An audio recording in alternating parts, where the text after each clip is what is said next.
spend a couple extra days for a bitch. I know. Wait. I'm a bitch, I got a few flaws. From my old bitches to my new bra. This man has decided to drop a new album. What is it? March 2nd, 2018. Last time we heard from Tory Lanez, it was off of his album I Told You back in August of 2016.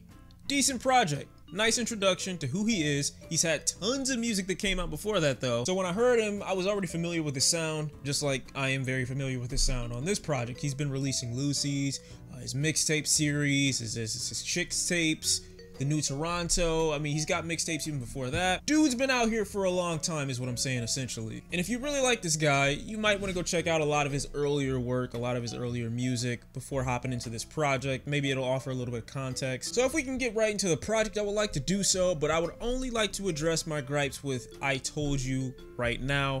Only real issues with that album where I thought it was overloaded with some skits. And while Tory did tell those people so, it might not mean much to someone who isn't familiar with his music, and it might not mean that much to someone who really doesn't care about a rapper finally getting to that position of success. They want you to talk about something, and I felt like a lot of what that album was missing was something conceptually, even though it was about Tory Lanez and his life and about how he came to be. I feel like that could be an easy issue with the project. So let's get it, Baldy. We got Tory Lanez's new project today, Memories Don't Die. I've heard Shooters, I've heard Skrt Skrt, I've heard Real Thing that features Future, and I think that's it. So let's hop into it. Came with no cash when they asked for the cash. I mean, people hustle all their life for diamonds and gold. We talked about this That's already. People die every day, but the memories don't. Oh. This my motherfucking album. I would have never known unless you told me.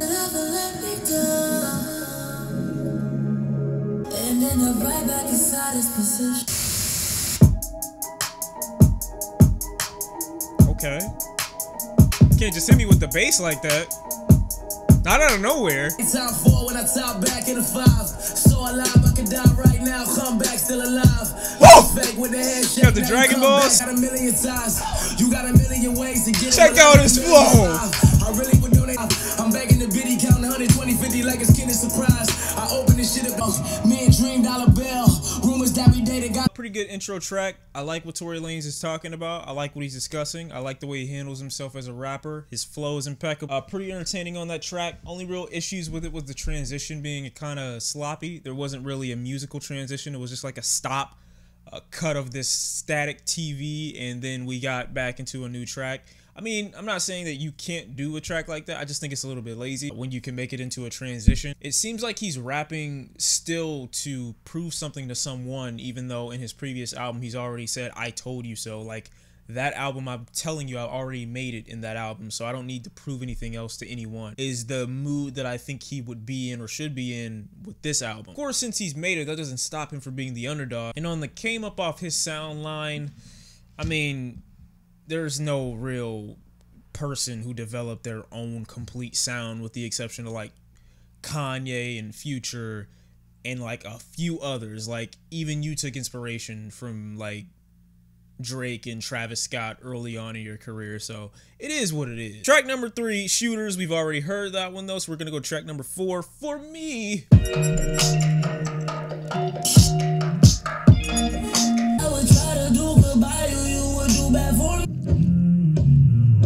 Okay. We're gonna get another switch? No. We're not getting the switch. I don't know if it's just me, but I've kind of grown to hate Tory Lanez's singing voice. Because it just feels, it's so much different from his rapping voice. It's so much different.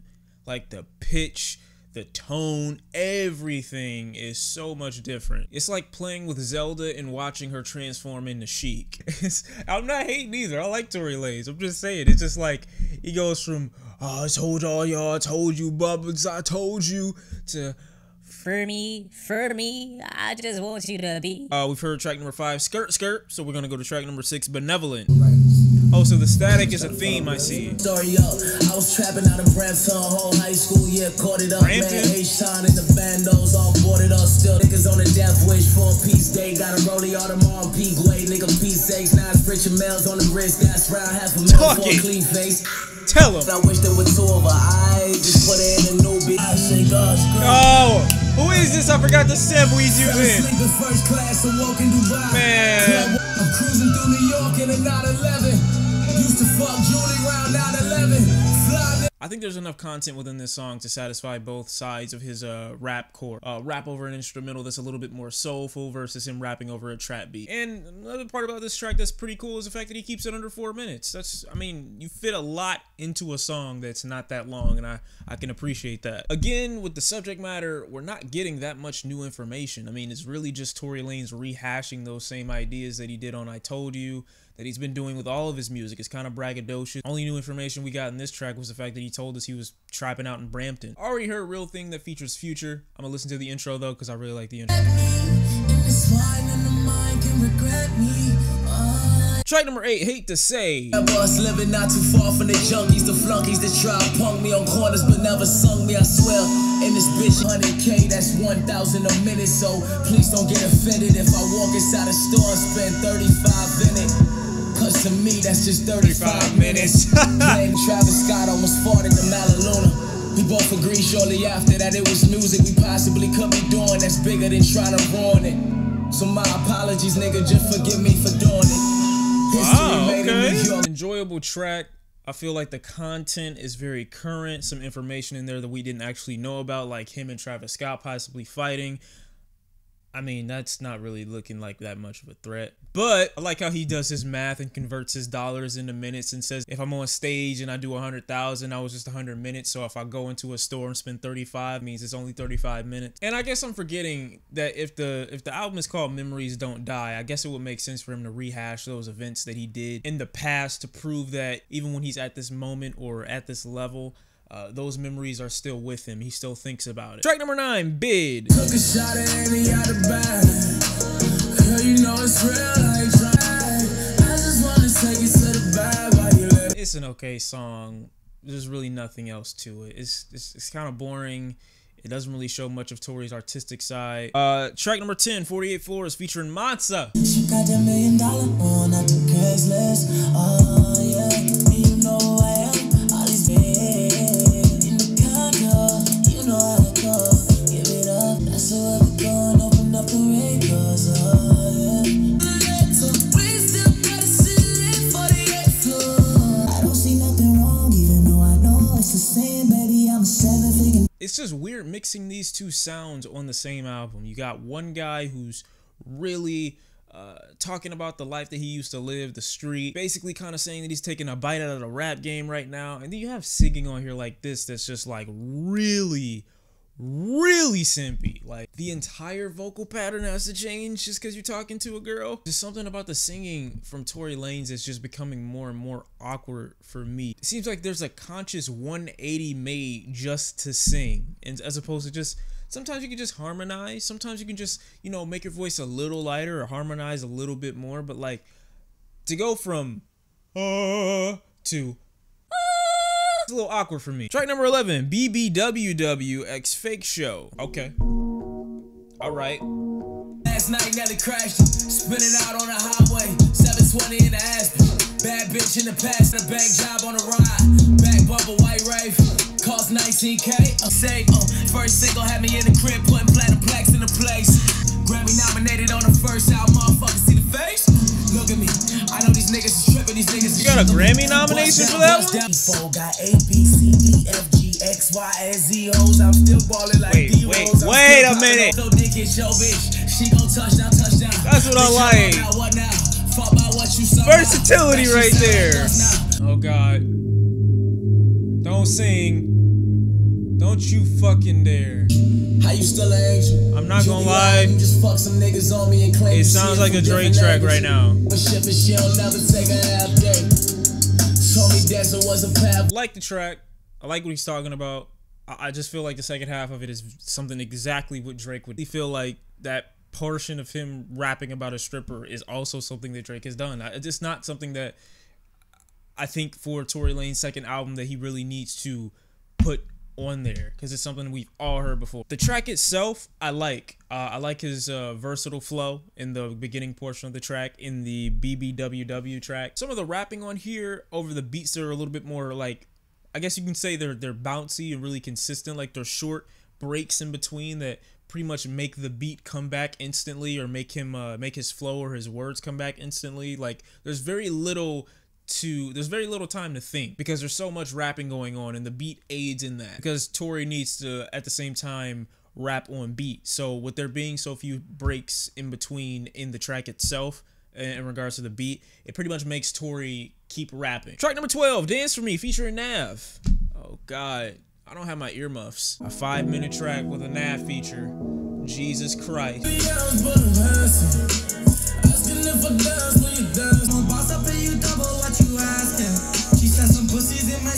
They looking for me. Got a chicken in my kitchen and she cooking for me. Go to B-Town, all these brown boys started looking like if the doors don't go up, we don't want that Lambo. Why do I feel emotion from Nav? The one time I hear a really dope Nav feature, well not really dope, but the one time I hear a Nav feature on a track where he's finally giving some emotion to the track, like a little bit more of, you know, the less monotone, less really consistent, basic kind of thing that he's been doing most of his career. I finally get some energy from him, and he only delivers like a 20 to 30 second feature. Why? This track itself, really not that crazy. I really could do without it. I do enjoy Nav being as a feature, and I do like Tory Lanez and kind of where he takes the track. Based off the content we got on the previous song, though, I don't really think a track like this was even needed, or this kind of subject matter was needed on this track. Nav's lines are a little bit but I still like the way he tackles the track as far as his vocals. Track number 13, Pieces featuring 50 Cent. The drip stain the ground, broke it down. You hit same hood. Oh no. Take the train with us so none of these lanes get to the danger. Living where she was at was a plain picture. No fear that she couldn't see the exit acquitted. The feeling was there. Started talking lower and she told me command life, and I was a notice to find out who had a motive to kill his only father he felt. Sorry, this story would be so much more heartfelt and I could really get down with it. Tory Lanez, just do this. Just do that, all right? Just clear your throat.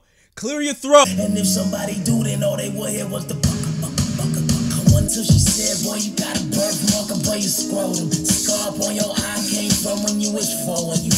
I was gonna wait until you got older, but something was on my mind, was pressing, I had to show you. See your little cousin in Brooklyn, will we believe you? I know she like you, but the story's more deeper.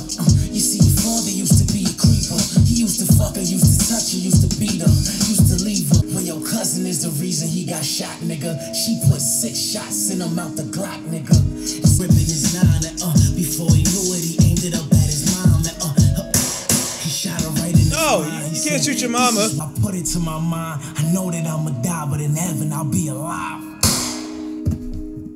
So he kills himself. Same hood, different day, same whip, different clip, letting off. Somehow we end up in the same shit. Really like that story. Nice storytelling track. As 50 said, it's very Tupac Brenda having a baby. But I like songs like this. I like something that you can literally have a mental image of. The whole time he's been searching for who his father's killer is, and he figures out it's his cousin, and then the mom is the reason and nobody ever told him. After all this time, she comes back and it's mentally fucking with you, so you kill your mom, and then you're like, I can't even deal with all this stress anymore. You off yourself. It's really a crazy story when you think about it. But Tory Lanez, you gotta clear your throat, man, because I don't want to, I'm not trying to hear another track where you barely getting your voice out. You sound like one of the people who have the little voice box right here that be on the cigarette commercial. Track number 14, Connection. I'm the only nigga that I want you to let it be known. We got that connection. My lady, bad boy, bad bitch, still a good connection. Slap you on your ass, girl, that's just hood affection. Slap you on your ass, girl, that's just hood affection. I almost thought that was Big Shawn at first, but then he started giving some good lines, and I was like, there's no way this is Big Shawn. Cool track. For the subject matter, you would expect him to try for songs that are a little bit more catchy than that. The beat is very overbearing. This track, it just feels like he's lost in a sea of music. So, I mean, it's hard to really get a grasp on him and him be the star of the track to me. Features perform well too. I like the background vocals, but as a standalone track, I don't really think it does that much. Track number 15, Hillside featuring Khalifa. You gon' keep it tight for the hillside.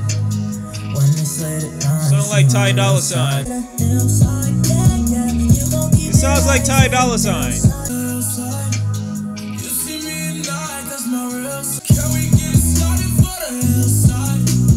with your hair.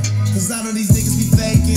Swearing to God that they can't, and I bet it go down like a basement. I roll me a joint and I walk in this bitch and the party get lit, and I bet it go down like a basement. Yeah, not really feeling this track, as you can see. And Wiz Khalifa, maybe you just need to take a break, get your bearings, redevelop yourself. Track number 16, Hypnotized. Is this a Justin Bieber cover? Yo! The fuck is going on? Yo, this, I can't get over that part of the song. Hey, you could have just gave him the money for the feature. Track number 17, Happiness, Tell Me. God, an 8-minute track, Tory? Really? This what we doing?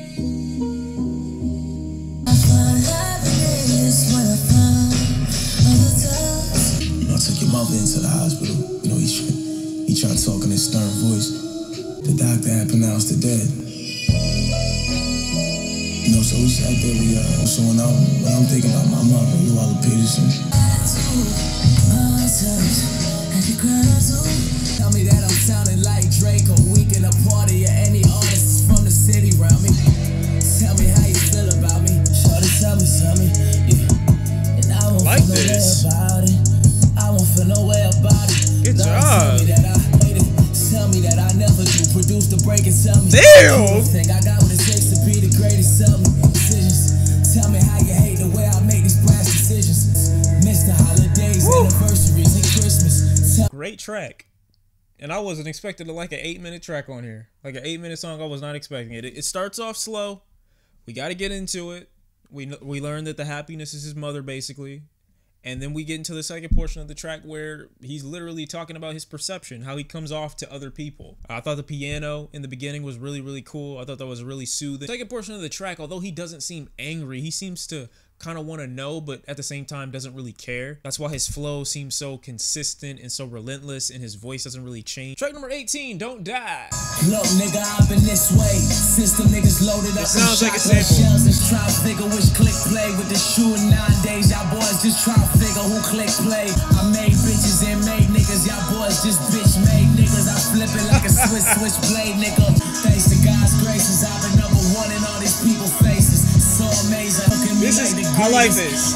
This is nice. Put me still felt close on the nights, but I'm far away. I'm coming home working at night to a hard day. Back when you was hip hopping and watching Kanye, I was couch hopping and sleeping inside a Hyundai. All right, that was Tory Lanez's new album, Memories Don't Die.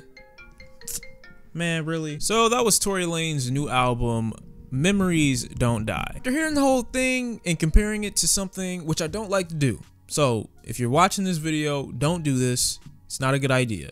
Do not compare artists' music, their current albums, to their older work. But when it's so similar, when it's so reminiscent of each other, when it's so, I guess, built off of one another, it's kind of something healthy to go off of. First of all, I Told You and Memories Don't Die have one big difference. The only big difference between them is not the fact that Tory Lanez is rapping any different, and not the fact that his subject matter is any different, because a lot of what he tackles in this album could be compared to the I Told You album about, you know, his love interest, album about coming up in a certain environment, album about finally proving people wrong and finally having that success that he's always wanted. A lot of this can go back to that album. However, the only difference between these albums, in my opinion, is the fact that the title implies that he's going back at his moment of success. Even when he's at his rise, he still cannot stop thinking about these things that happened back then, which is why he says memories don't die. Every so often, you know, he'll be in a position probably by himself, or, you know, after spending a whole bunch of money, and then he'll think about something that happened way back when. So the title of this makes sense, and the subject matter being included in this also makes sense. I really like the storytelling element on the track with 50 Cent. Not really saying that it's something that Tory hadn't done before, but after working with artists like a 50 Cent, or being with an artist like a Meek Mill who's got his Tony Story series, hearing Tory Lanez come out with something like this is a little bit refreshing to see him talk about a story that maybe didn't directly affect him, but something that he knew about or something that he's heard about, and basically form it into a song. Another thing I like about Tory on this album is how his flow is constantly attracted to the beat. He's very conscious of the songs and the instrumentals that he's rapping over, so he knows to keep rapping at a certain speed or a certain tempo to keep up with that. And I love the short breaks in between those tracks because they make him rap on beat. They make him stay on pace. I like that he learned from his last mistakes and didn't overload this album with a bunch of skits. Tracks like For Me and Connection are kind of vibey tracks, but I can't get down with Tory Lanez's singing voice. I just think it's so far away from who he is as a rapper that it just seems like a totally different wannabe artist as opposed to him just kind of naturally incorporating that sound or that theme into his music. There are moments in songs where you're going to want to harmonize and you shouldn't have to completely do a 180 with your voice. Well, I do think it's cool for versatility purposes to be able to have a track where you could sound like a totally different person. I just think it's a little bit too much to me. Cool album with some good tracks, but also a lot of bland tracks at the same time. I feel like some of these tracks also, like Hypnotized, 48 Floors, Hillside, Real Thing, Skrt Skrt, were all kind of attempts to be radio hits that never really stuck or had that much staying power. I don't really believe any of these tracks are gonna give that traction that Tory Lanez had with a track like Say It, which to a rap career I would assume is essential to an artist that plays so much musical politics, in my opinion. I mean, I'm not trying to say that Tory Lanez is out here really finessing the music industry, but he is aware of how certain music goes over. At some moments he sounds like Drake in this album, at some moments he sounds like Ty Dolla $ign in this album. There are heavy inspirations from other artists that show up in this album. I can appreciate tracks where he talks about his real life experience, like situations and how he felt after losing his mom, kind of discussing the perception people have of him. But since these are all topics of discussion that were so highly and very frequently discussed on I Told You, when you hear them on this album, it's kind of like you're just getting a memory refresher as opposed to a really brand new interesting concept from Tory Lanez. The 50 Cent feature, in my opinion, is perfectly placed to allow Tory to tell the story, and I actually would have liked to hear a little bit more from Davo on this track. The first track I feel where he actually gave some emotion and some energy to a track. Well, I like to say Tory Lanez destroyed the concept of this album. He completely went hard. It just feels like a bunch of scattered tracks that Tory Lanez tried to make into some type of theme. I mean, there would have been a better place for the relationship driven tracks on this album if he kind of expressed that want to include them in the opening track, but he made it seem like most of this album would be about his come up and his rise. Some of the tracks just seem to be a bit of a detour from that idea. All I can say, he seems more confident on this album, and there are definitely less long-winded tracks. Even the tracks that are longer on this project still have their purpose, and you can get through them just fine, in my opinion. There are other tracks on here where they are clearly radio attempts or clearly pandering to different demographics in an attempt to get a hit single. Although I do think some of the tracks here go over better than they did on the I Told You album, I just don't think Tory challenged himself creatively on this project. Of course, I'm not attacking his musical integrity. I just feel like he's playing the game with this album, and that's pretty much it. Tory Lanez, Memories Don't Die. I hope you guys enjoyed the video. Hope you enjoyed the album. If you did, let me know in the comment section down below what was your favorite part, and yeah, what were your favorite tracks on this project? What'd you get out of it? And did Tory Lanez impress on this one? Is it better than his last project? Let me know. It's Shawn. I'll see you next time, and I'm out. Peace.